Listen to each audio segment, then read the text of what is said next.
Hello and welcome. Today's exciting episode is a little different. Normally I make a jacket from scratch or I bead one and end up with a finished jacket. But today I'm just going to do two mock-ups. The first one is straight from the packet. Then I'm going to show you how to test the fit of a jacket and make alterations. Then we're going to make the second one, which fits better. It's perfect. Perfect, perfect, perfect. Perfect jacket. Okay, I'm finally starting the jacket mock-up project where I try and mock up every jacket pattern that I have. We're starting with Vogue 7975 because this is the jacket pattern that I love the mostest. So you can buy it from simplicity.com if there's that red writing at the bottom tells you which countries can buy it. Otherwise, Etsy, you can buy copies there. It says it's easy. I think that's a little bit optimistic, but it's not difficult. There's just a lot of steps. So A, B, and C are basically the same jacket. They're a shorter one, and D and E are a little bit longer. And so we're going to do the shorter one, but then I'm going to crop it shorter again. But for a start, we'll do the ABC one. And yeah, so what we do is we get out the pieces of the pattern, and I don't ever cut into the pattern. That's just me. But I think even if you like to cut into the pattern once you know what you want, it's better to trace because you get a better understanding of the pattern. And also, if you have to make alterations, you can't make them if you've already cut up the pattern and thrown everything away that you didn't think you were going to use. So yeah, all you need to make the mock-up, you don't need the lining pieces. All you need is the front center, front side, back center, back side, and the upper sleeve and the undersleeve. So you just need those 6 bits. Don't worry, don't fuss yet about any of the other pieces. So trace out those pieces. I'm actually going to trace out a long sleeve, full length sleeve, and a 3/4 sleeve. So I'm going to have 2 extra bits as well. But I'm going to trace them out, and there's just a little square on there that tells you which measurements, like size 6 is this measurement, size 8 is these measurements. So you just go by the box and you choose the size according to that and grade it out if you have to between, like if your hips are way bigger. So you basically getting the ballpark, you should be tracing out the correct sizes. Here we go. Yeah. And obviously read the instructions because it just helps you understand. And then, yeah, I always just double check because I don't know. My mind goes off and I sometimes find that I've forgotten to trace out a bit. So yeah, but this doesn't have a collar or lapels or anything like that. So we've got all our bits and I lay them out in order just to check again that I've got them all. So we've got center back, side front, and the center front, and then I've got the sleeves over there. So I've got all the bits. Now I just have to get and they're all the correct size. I just like putting the pattern pieces next to each other because it's really obvious if you've traced out the wrong bit. And yeah, so I'm just going to use some quilting cotton because quilting cotton it's got structure to it. So it's a good thing to use for jacket mock-ups because when you try it on, it'll give you a really good idea of how it's going to look. Not an excellent idea, but a pretty good idea. So then you just cut out, obviously you need one for the left, one for the right. So you cut out 2 of everything and then you line them up. Some people find it really difficult to tell the side front and the back side from each other. So don't unpick the pattern piece if you're too confused. Just line them up and then take off the piece. So here we go. I've got the center back and then the 2 side backs and then the 2 side fronts and then the 2 center fronts. So it's like the whole of the jacket splayed out on the table, and then you just pin everything together. I'm going to have the purple side as the inside, and I'm going to have the whitish side as the outside of my jacket. So I'm going to pin them together on the purple side, just because the white side, it's easier to see what it's going to look like with the jacket. Whereas, yeah, if you have a print, it's kind of distracting from the silhouette of the jacket. So use the plainest color on the outside for a mock-up.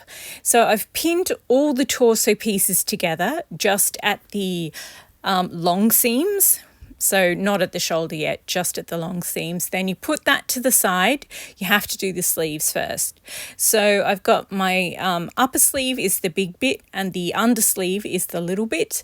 And you just pin them together. There's notches, and you just remember that the elbow has to bend. So if you think it's a bit weird where the notches and they're not matching up, just think about it. They're not supposed to add up. They're not supposed to match up when it's straight. They're supposed to match up when your elbow is bent. So they should be a little off, and then when you try the jacket on, they'll fit perfectly. So as I said, I'm making one set of long sleeves and one set of the 3/4 sleeves. So you machine sew the long seams, and I'm going to put, I find the cuff of these, and then you obviously press the seams back so that you'll be able to try it on properly. And I find the seams of these, the cuffs, really tight. My hands are a little bit big, so I just leave a space at the bottom. But I've done one original and one where I leave a space open at the bottom. So then you turn them in the correct way, and now you have to try them on. So just if you only ever wear a t-shirt under your jackets, then wear one of your t-shirts and try the sleeve on.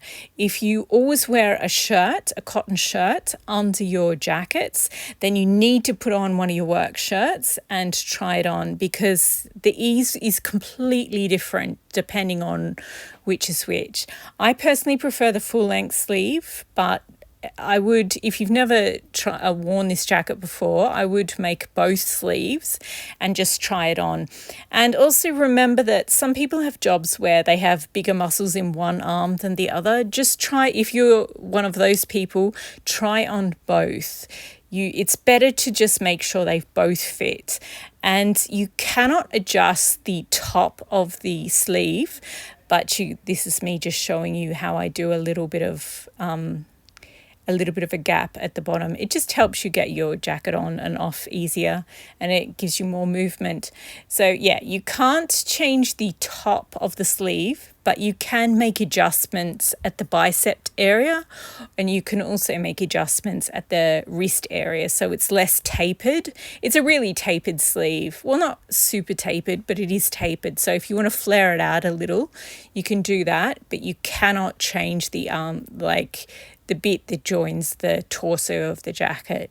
You can change anything below that. So once you've finally got your sleeve to fit, just do all those alterations. However long it takes, it doesn't matter. Don't stress yourself. Just once it's finally done, then it is time to move on to the torso of the jacket. So remember, we pinned all the pieces together, just the long seams, and then you machine sew them together. And so just check everything fits. And I mean, it's a mock-up. Don't get too stressed about it. It has to be functional. It doesn't have to win a beauty contest. So you machine sew all the seams, then press them all flat open. They have to be flat. I mean, I am the first one to skip ironing things, but you really need to do it in this case because you're fitting it, and it affects the ease. So you need to iron them flush, and make sure you don't forget to iron the seam allowance back on the front center as well. You don't have to bother attaching the front piece of the lining, but you do have to iron back the seam allowance. I just sew the line of the seam allowance and then use that to guide where I have to iron it. And then once you've pressed them all, then you can join the shoulders. So you just join the front and the back at the notches and pin, and you also have to do a machine line on the hem and the neckline, because you have to clip that curve and you have to pin up or iron up the seam allowance, because you have to know where the actual seams are so that I mean, this neckline is obviously too tight for the mannequin. It's also too tight for me, but we'll leave it for now because we want to know what the original looks like so that we can go back to our pattern pieces and mark changes. So let's just leave it as original at the moment. So the whole of the torso is done. And we've got the neckline done. We've got all the seams are folded and ironed up. And this is what it looks like from the side. If you've got a flat butt, then this is fine. But if you've got a high butt or a round, like a muscular butt, then you'll see problems with this. But we're not fixing anything at the moment. We've got to make the whole jacket first. So the next step is we have to set the sleeves. Once again, you're not trying to win a beauty contest with this jacket. It just has to, all the points have to be in the correct place, but it doesn't matter if you've got tiny little puckers, or it doesn't have to look perfect. It has to fit your shoulder, like your shoulder has to be able to fit in it properly, and that's it. It doesn't matter what it looks like. Okay, so just I match up the center top, center bottom, and then I fill in the I pin the bottom 2/3, and then I ease in the top third. And there we go. So they're pinned in, and now it's time to carefully machine sew them. Don't normally you reinforce, you do machine sew twice. You only want to machine sew it once because you might have to unpick it. So just machine sew it once, and once it's in, you need to clip the curves so that when you try it on, it's going to actually, your arm's going to be able to go in properly. So you need to clip the bottom third, so just the underarm, so that your arm can fully go into the sleeve hole. So here we go. Do not make the mistake of looking at the front of the jacket. You've got to do so many steps before you get to the front of the jacket. So just look at the back, put the jacket on, and just look at the back in the mirror, or if you've got a mannequin that's your exact size, put it on and only look at the back. First thing you have to do is work out whether the back fits. So if you're a smaller size with a low body fat, you're going to have big shoulder blades. So in the same way that you've got a bust at the front, in the back, you're going to have little bumps that you need for your shoulder blades. So just do that Hulk thing where you sort of clench your fists and go grrr, and see if the jacket fits across. It's not like your shoulders, it's a little bit lower than your shoulders, if you get what I mean. So just check that fits. Check that the everything in the back fits, like so around the natural waist, so the most in bit, and then check the bottom as well. For me, this sits all wrong on me. I either have to split all the seams and add a couple of an inch at each point, because my hips and my butt are just so big, and my butt is high as well. It's just really awkward. Or I can just forget it all and just crop it 10 centimeters or 3 or 4 inches, which is what I do. So as you can see on this one, I have small shoulders, and my shoulder blades aren't as big as these people's either, so like the standard size. So I take 5 millimeters off the side back, 5 millimeters off the center, and then the same off the other side. So it's like a centimeter off each side, but you split it up over the 4 different points. And then obviously you grade it down from the top of the pattern pieces to over a foot. So until just under the shoulder blades. But each person, don't just exactly copy me, because you're not the same body shape as me. Each body has its own unique attributes. So don't get stressed about size or whatever. Just work out a way that fits you. So once you've figured out the back and you figured out the natural waist from the back and what to do with your butt situation, my personal idea is just always crop it. I know that growing up and, societal images and messages tell you that you should always cover up and you should layer and hide yourself, but it's just so much easier and more wearable if your jacket is just a little bit cropped. So if you haven't tried it before, try it at least once, a cropped jacket, because it's easier to move in and they're just, they're useless fabric too, which means you can buy more expensive tweed. Yay! Okay, so let's recap. First, we fit the sleeves and made sure they were the right size before we went on to make the rest of the jacket. Then once we'd made the whole of the jacket, we made sure the back fit, then we made sure the shoulders fit, and depending on how radical those adjustments were, you may have to recheck your sleeve length. Like maybe the shorter sleeve looked really unflattering before, but now that the back and the shoulders are fitting, that shorter sleeve might suit you really well.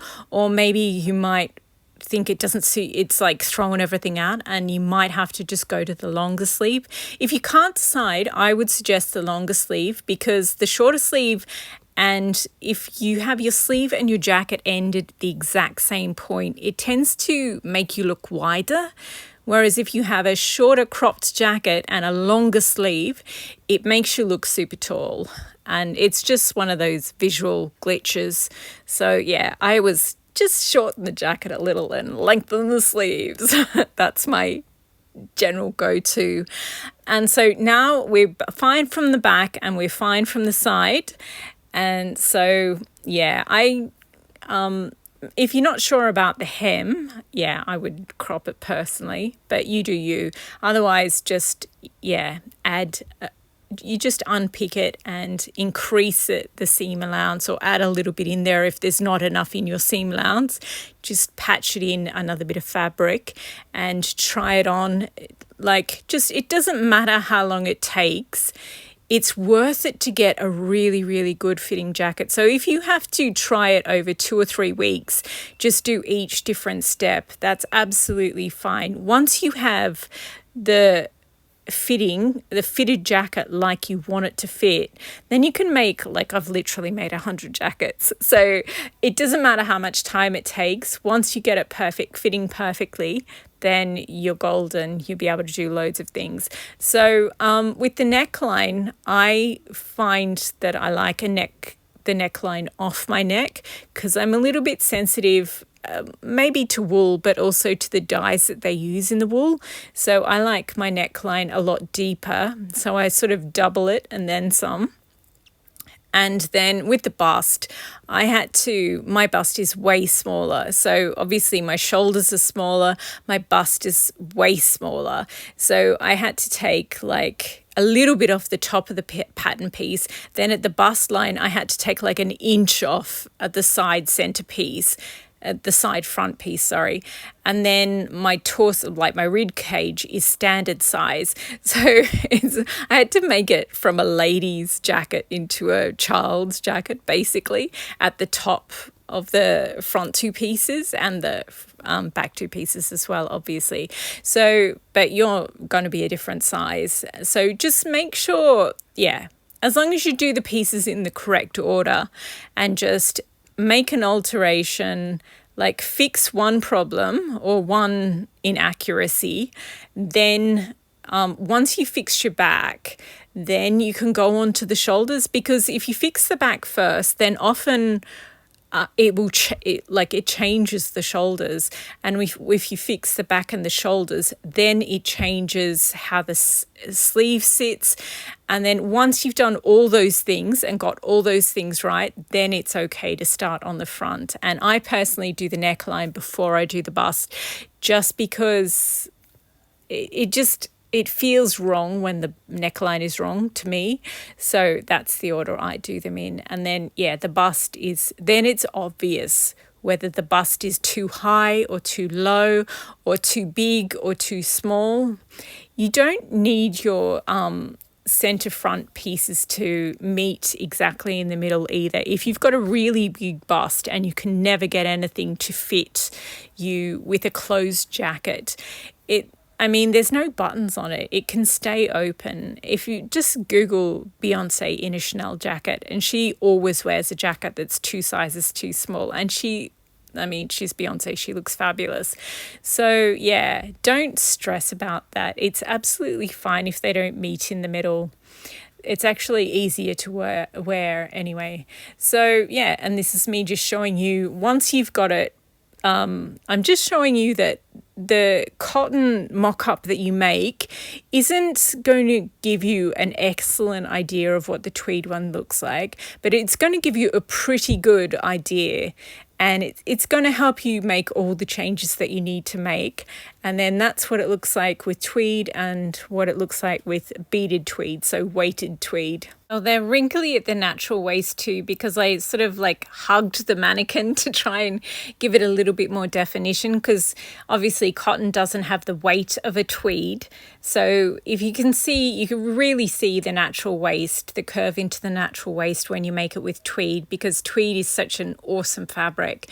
And especially if you bead it or you put the gold chain on the inside. I guess if you've got like a bunch of spare pins, you could just weight it down with, like, pin the hem up and pin it with like 100 pins or something. And that will give you a really good idea of what the weight of tweed is going to sit like. So yeah, I would probably do that. If you have a button box, maybe put a dozen different buttons and then pin it up. And that would give you a good weight, because yeah, the problem with cotton is it does not give you a good idea of the weight of a tweed jacket, and that is an issue in mocking up jackets, because the way a jacket sits just changes a jacket so much. Like, I don't like even though I've made all the alterations to that second mock-up, it doesn't sit right. Part of it is the mannequin, but part of it is the nature of, like, it's just not heavy enough. The fabric is just not heavy enough, and it looks kind of wrong.